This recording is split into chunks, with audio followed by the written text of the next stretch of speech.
to episode 3 of It Starts With the Food. My name is Heather. I'm your host. Today, I've got my sister Marlo on, and we're going to be talking about the things that we did once we made personal dietary changes, how we incorporated that into our family. We've got kids, husband for me, and they tend to struggle a little bit sometimes when mom makes dietary changes. And we've been pretty successful with that. So we're going to share some of our tips and tricks with that. So welcome, Marlo. Hi, how are you? I'm good. How are you? Good. Happy to be here. Well, and I know how you are because we talk every day, a couple times a day. So when we had talked about this specific subject, I know that you actually have more experience in this than I do because of my wonderful nephew, Trevor. Do you want to talk a little bit about how you started with making some changes for Trevor and what you do with that? Sure. So when Trevor was younger, he actually had some developmental delays, and one of his doctors had recommended we start with the food. And she said, it's one of the few changes that you can control, and it may make a difference, it may not also. And so the first change I made was actually going fully organic and getting rid of all the chemicals and food colorings and pesticides and preservatives and things like that. And it really, the impact was within days. It made a difference. And the whole family saw it. And I think that was our first real wake-up call because I had really never considered what I was putting in my body. And before that, my pregnancy, I lived on Kraft mac and cheese. And so just in seeing that was kind of that first step of all of a sudden paying attention to what I was feeding myself and Trevor. And then from there, we continued on. And one of the other things that we found was that his cholesterol was low. And I thought that was kind of a strange thing to worry about. It was acceptable, but it was right at the bottom.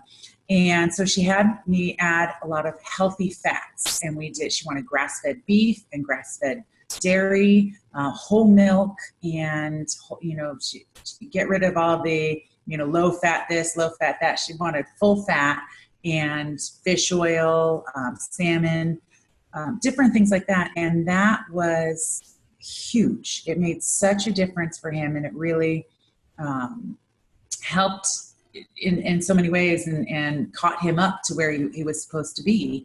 And so that was that next piece of realizing that, maybe fats aren't so bad, and that maybe our bodies need them, and that they do play an important role, because what was explained to me was it lubricates the brain so that it can communicate with the rest of the body. And, for my son, he couldn't speak, and he would struggle we put whipped cream around his lips and try and get him to lick it off. And he would sit there and try, and you knew he wanted to, but the brain just wasn't communicating with his tongue. And so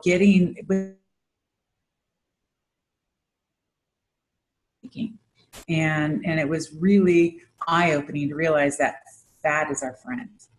And so that was kind of the beginning piece. And then I went gluten-free and started reading more and more about it. And it had been recommended as well from the doctor that, because he has dark circles under his eyes, and we have a genetic mutation. And so it was recommended also removing the gluten from his diet. And it actually changed in doing that because I'm trying to remember what it was, his vitamin D was low. Even though we were giving him strong doses, he wasn't processing it. And so in getting the gluten out of his diet, his blood work got better.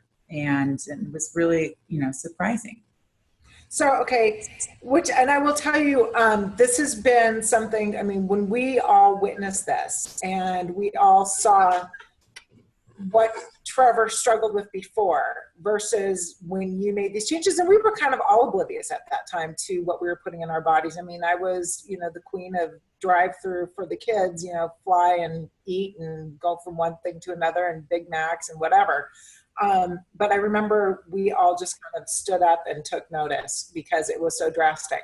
So you really, I think have had kind of a little bit of advantage with Trevor because he's been exposed to very little of the, what we consider the normal eating. The stuff that, my kids, unfortunately, because they're older, got a lot of that exposure to the chemicals and got used to the taste and sugar and got addicted to all that good stuff. So, Trevor's 8 now. So you have less control because he's out of your realm and sight, going to school and other places. So what do you do, and how do you help encourage that kind of continuing eating and making those changes? And, are there certain things, like if you make something specifically that's diet friendly for us or lifestyle friendly for us, really healthy, and he might not be a fan, and so what are some of your strategies and tricks and tips for other people with young kids? There's definitely a few dinners I make that he's not a fan of, but I love and I don't care, and I know they're good for him. Chicken curry being probably one of the top, and any of my soups. He's not a soup fan, but that happens. I usually serve that on a night where it's dessert night. So the only way he can get dessert is if he finishes dinner. And I don't care. I mean, if he says he's full, I say fine, and I leave his dinner out, and there is nothing else to eat until dinner is done. And and if he says he's hungry and he won't eat his dinner, that's up to him. That's his choice. But the food is edible, and so if he doesn't want it, it's his problem. But I do. Dessert? But pardon? What's dessert? Oh, okay. So we do fruit frozen. So 2 nights he does fruit and 1 he gets frozen. And frozen night can be a little bowl of ice cream. It can be a cookie. It's anything sweet. And I still keep everything organic and gluten-free for him. But he does have sugar in his diet. And it's one of those things that actually since Halloween, we've had a lot of sweets going on. And I've already told him after the holidays, we're getting back to basics. And, there's no more candy canes. There's no more candy. And even for Halloween, what I've done in the past, because he can't have any artificial colors or flavors or preservatives. So trick or treating is just a bag full of chemicals. Yes. And so he has the choice of, he trades his candy in for money every year. And he usually makes $20 or $30 between all the places, between school and the houses and events and everything. But then I also will buy some organic, gluten-free candy. And they have things that look like Starbursts and things that look like Reese's Pieces cups. There's so many other options out there, and they taste just as good and sometimes better. And they're not loaded with the chemicals. And so at least in my mind, it's a lesser of 2 evils. It's still the sugar, but he's still feeling like he's not missing anything. And so he'll trade some of his candy in for those versions of candy. And then the others, he gets money and he's thrilled. He's kids at school, if they get something they don't like, they'll give him this candy because they know he can trade it for money. And then friends. Well, and just in social events, any birthday parties we go to, I keep a thing of frozen cupcakes in my freezer. And so I have a cupcake at all times in case a party pops up. And so he's always got food, and I bring my own food for him when we go a lot of places. When we travel, I have a little cooler bag we bring. And even when we go to the theme parks, I bring a lot of the food. So I limit what he gets. We eat out, but it's very rare. And so, I figure if 98% of the time I have got him organic, then the other 2% isn't going to throw him over the edge.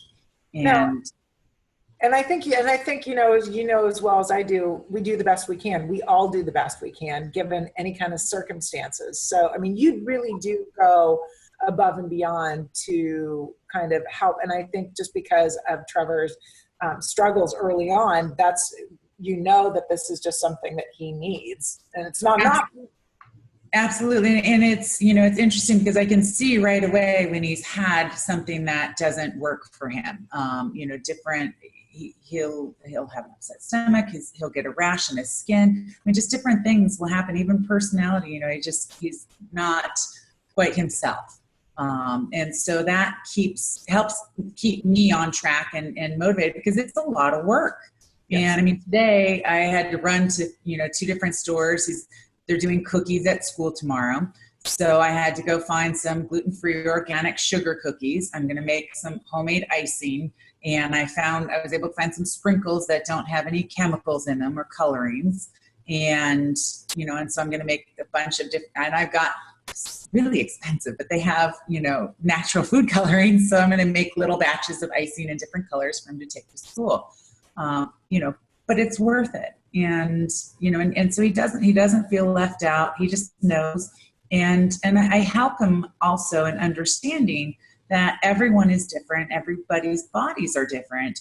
And so his body just doesn't process chemicals very well. And so he knows that.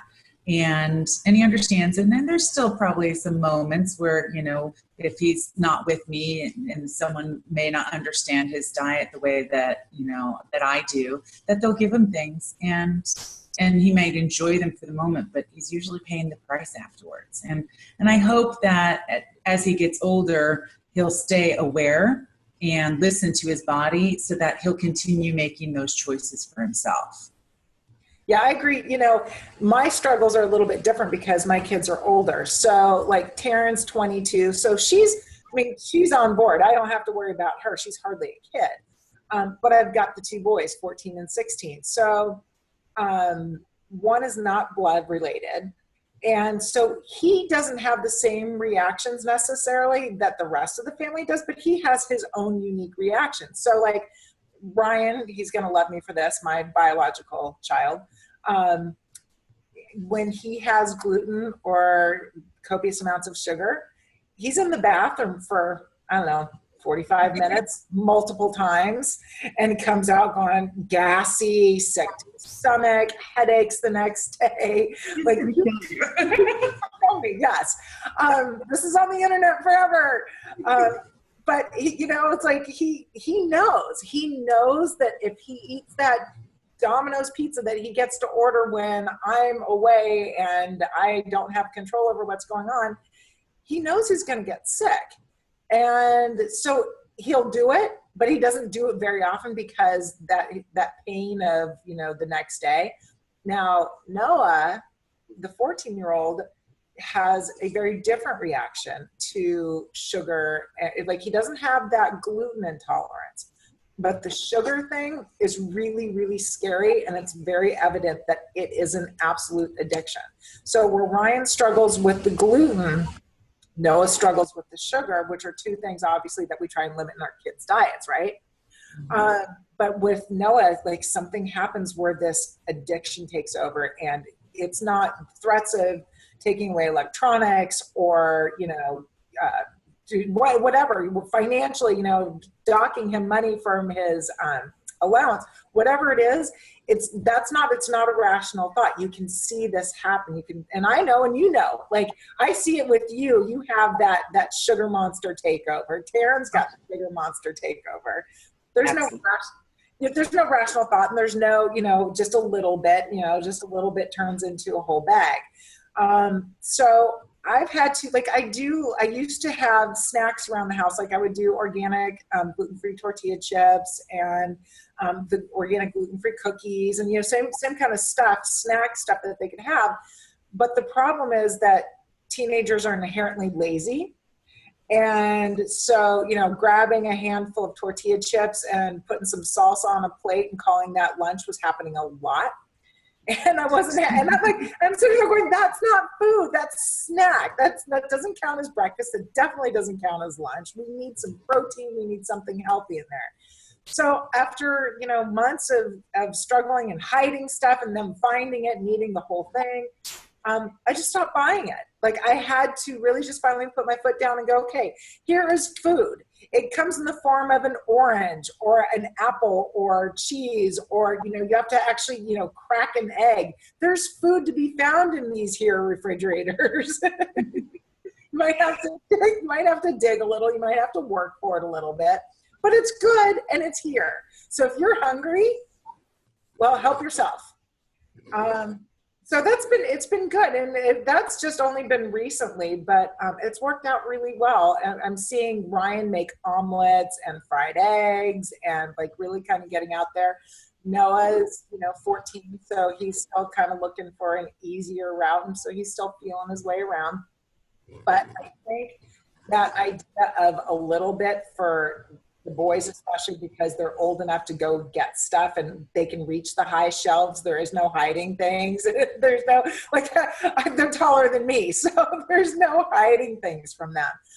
So that's a little bit trickier. And when it comes to, you talked about desserts for the things that they don't like. My thing was, if you complain, he who complains first does the dishes.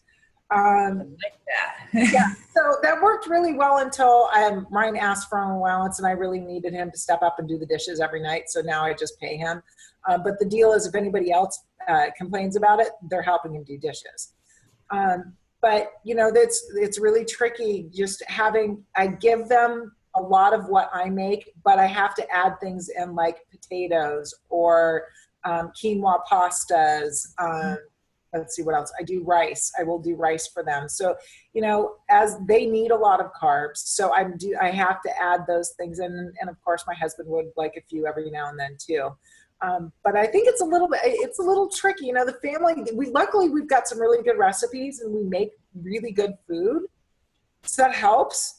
But there's still some things that they're not huge fans of. I love our soups. I freaking love our soups. They could eat them every day. My family, they can take them or leave them. Well, I will say, like with the chicken curry, because it's almost a little soupy, at least the way I make it. And so what I've been doing with that is I get those the zero noodles that they're plant-based and they have like no impact and they really don't have any taste, so they take on whatever taste you're whatever you're putting it in, and so that gives it, so he sees the noodles in there and they look like noodles, so he's excited, and so that helps, and they'll eat more when I throw some of those noodles in there, and also I'll throw them in mine too sometimes. It just gives it a little more texture, which is nice. But the other thing too is because I started when he was really young, trying to sneak in different things. And actually Whole Foods was probably my saving grace, because back then they would do their Friday night sample night. And I'm really sad they don't do it anymore, but you could go through the whole store and they'd have just these little cups with little spoons and you try all these different things. And because of that, he found it so fun to try these different things that we discovered a lot of foods he would eat that I would have never attempted.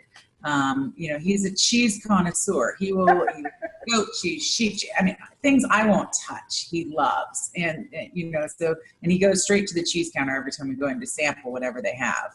But one of the great ones was they had the chocolate greens, and it's the adult ones, but they made a shake with it and he loved it. So I bought some, and instead of getting the kids version, because they put sugar in the kids version, I get the adult version of the chocolate greens, and I put a scoop into his yogurt, and he gets excited because he's having chocolate yogurt, and I put a couple drops of chocolate stevia in.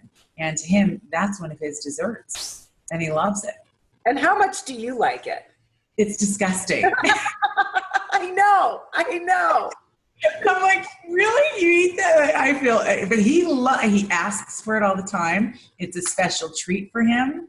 And it's really good for him. So, well, the reason why I say that is because I think, the older we get, obviously our taste buds, we just get, things taste strange, but, really kind of exposing Trevor to so many different things at such a young age, and not exposing him to other things like the artificial flavoring and colorings and all that, the processed stuff really has kind of kept his palate clean, I think, and not jaded. And also, we know what's in the greenies, so it's kind of like, I think we kind of already expect it to taste a certain way. Well, and I've got to say, like the chocolate stevia, though, I love it because I'll make him chocolate milk, or hot cocoa, and he's thrilled. He loves a warm cup of milk with a couple drops of chocolate stevia in it, and or even if he's having cereal, I don't get him sweet cereal, but I will put a couple drops of chocolate stevia in the milk. And he's excited. And I think I had forgotten that you did that, and I think I'm gonna start doing that, because I do get the gluten-free Enviro Kids, the organic cereal, but they do. Of course, the kids want the the chocolate whatever, and it's got sugar in it. And I try to limit that, but it's hard. I mean, that's one of those things that I'm still struggling with. That's why I'm encouraging the eggs and, the gluten-free bagels and things like that to at least give them, something that's got less sugar in it. But it would be nice to do something like that if they will, agree to. It's tasty. Because on some of my naughtier days, I've had a bowl or two of this cereal with the chocolate drops. It's pretty good. Well, the good news is that at least it does. If you're going to be naughty, at least you don't have the chocolate crisps with all the sugar in there. Yes. Well, and it wasn't for lack of looking, but it's what was in the cupboards. See, this goes down to my theory. If you don't have it in the house, you can't eat it. Yeah, absolutely. Yeah, like that's it. That's with the boys now. Like we just don't have it, so you can't eat it. So figure it out. And the good news is that they're a little bit more hungry at dinner and a little less picky and more open to whatever it is I'm putting on their plate, because they might be hungry. They may not have eaten much that day. So that is smart. Good thing. Then they eat a lot of dinner, so I'm totally okay with that. So on the side note, we just had another dinner, kind of holiday dinner, and we didn't have any typical holiday treats and sugars. And I think again, Trevor was with us this time, so he seemed to be doing fine with the dessert. I had I made the pumpkin cheesecake again. Yes, which was really, really good. So there was some treats there. Yes, I had some before the show today. Oh, me too. Yeah, and I was actually using some restraint because I really wanted it 4 hours ago. I did too. And I didn't. The only reason I didn't was because I was at the mall. That's the only reason why I didn't eat it earlier. I didn't because Dad was here and I didn't want him to see me eating cheesecake at 11 a.m. But it's funny because Trevor liked the cheesecake okay, but really wanted the whipped cream. Yes. Yeah, that's it. He's got his sweet tooth is really, that's the problem, is the more sugar they're having, I really think it affects their taste buds, because I'm struggling a bit more with the healthier choices. And his sugar, I think he has my sugar monster in him. And it really, it's all about, can I have candy cane? Can I, chocolate? And that's what he's focused on, is all the sweets right now. And, and I know it's the season, and I'm not pushing it right now, but when, after the new year, we're going to get back on track and really remember that it is, it's, I don't want to call it a treat. I mean, that's the problem. We've got to stop calling things treats. It's, yes. Maybe cheats or naughty nights. Yeah, I like naughty nights because it really is it's not a treat. No, but I don't want to call it naughty either. It's just, I don't know. All right. We'll have to think on that and come up with something. Well, this really kind of segues really well into what I'm planning for our group, for the group that I coach, is a holiday reboot or after holiday reboot, because I think a lot of us, I know for myself, I've been kind of fast and loose. I haven't stuck strictly to, my eating. And the other night, my daughter brings home a plate of cookies that her boss had made. And before I even knew it, I had one in my mouth, and it's not gluten-free. It definitely wasn't sugar-free. And I'm like, what am I doing? And I was like, okay, that's it. I was like, one was enough to make me realize, how sweet it was. And it made my teeth hurt almost because it was so sweet. And I realized, I'm like, okay, so the fact that was even in my hand, that I even went to look at it, and that was even on my radar, just kind of shows me how it's really easy in the holidays to kind of get lax. Like we just keep, exposed to different things. And just so at least for me, my guard kind of goes down a little bit. So I think, after the holidays, it's going to be time to just getting back to basics, going, straight back to the beginning, implementing some of the strategies that you really need to be successful when you start this whole lifestyle. We just kind of need to do it all over again. The beautiful thing is that doesn't mean that, I've gone over the edge and gone crazy or anything else. I've just gotten to a place where I'm not going to get mad at myself. I'm not going to hate on myself. I'm just like, okay, so New Year's is right around the corner. It's like Christmas is in 8 days. 8 days. So is it 8 days? What's today? I don't even know. 8 days. Too soon. Yeah, so it's coming very, very quickly. So the New Year's is going to be here. So, that's fine. In the meantime, I'm going to do what I'm going to do. And I'm not going to, eat anything. I did have coffee today. That will be one of the things that I'm going to give up again. I said I broke up with it, but we got back together, and it's just an unhealthy relationship. So we're going to part ways again. And you're going to when I skipped the pumpkin cheesecake today, I made coffee. So we'll both be breaking up with coffee. That will well, and I even bought a new bag of coffee today because I was going to quit. And I'm like, okay, and I used the end of it. And I'm like, I know I'm not now next year.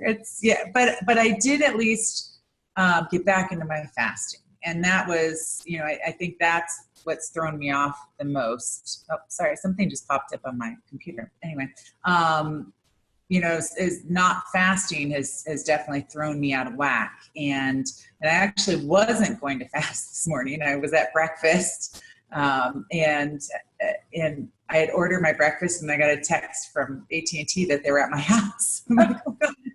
So I had to leave my breakfast. And by the time I got back, it had been 16 hours. So I at least gotten a little fast. And I'm like, okay, so the universe got me back on track. Well, so you fasted by default. So that was great. Yes. So that is one thing that I continue to do. So like, I'm really good just because I'm just not hungry, and I don't have much time in the morning. The mornings are usually like in order for me to, grow this business and do this, I have to take advantage of certain hours for certain things. In the mornings, I'm getting the boys ready with virtual school and running errands and grocery shopping and doing a lot of groundwork. So I'm out of the house. So it's really easy to fast when I'm not around food. Mm-hmm. So that's one thing I do take, into consideration. I'm like, okay, so I had this cookie, but that's one bad decision and a series of really good decisions. So I think, that's, you're doing the fasting. You and I will break up with coffee together. We'll be the support group for each other. Anybody's welcome to join us. So anybody else that needs to have maybe a grief counseling session with the postpartum breakup, you're obviously having one last hurrah. So enjoy it. Well, I mean, you haven't tried my coffee. I mean, it tastes like a warm cookie. I put butter in it, grass-fed butter. And then I've got the hazelnut stevia, and then I've got my little frothing thing. So I whip up some cream with cinnamon in it and top it off, and it's like a cup of warm cookie. Yeah, that would make it much harder to break up with coffee. I think if it was that good, I would have a very hard time breaking up. When it's decaf, it's not even like I'm going to be missing the caffeine. Well, so, we're going to have to find something that will replace that for you. Something we'll figure it out. But, you and I both did fine without coffee for a very long time. Yes. Or at least I did. I did. I was off coffee for, I want to say, at least a year or two. I think I had like a couple weeks here and a couple weeks there, but I never had the problem before until a friend brought me one of the bulletproof coffees, and that had the butter in it. Yeah. Good. Yeah, well, so we will be doing this reboot. We will be talking about the reboot and what we're doing after the new year.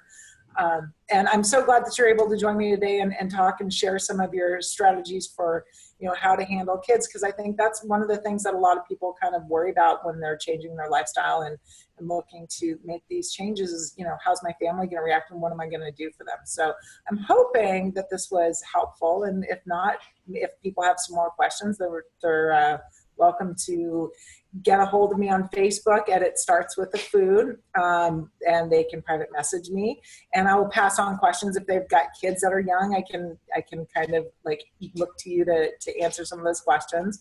And the website should, fingers crossed, be launching in the beginning of January, so you'll be able to get a hold of me then too. But in the meantime, I'm on Facebook. Reach out, talk to me. I'm here. And thank you for joining me, Marlo. Thank you for having me. And I'm sure we'll talk 12 times before the night is over. I'll talk to you soon. Love you. Bye. Bye.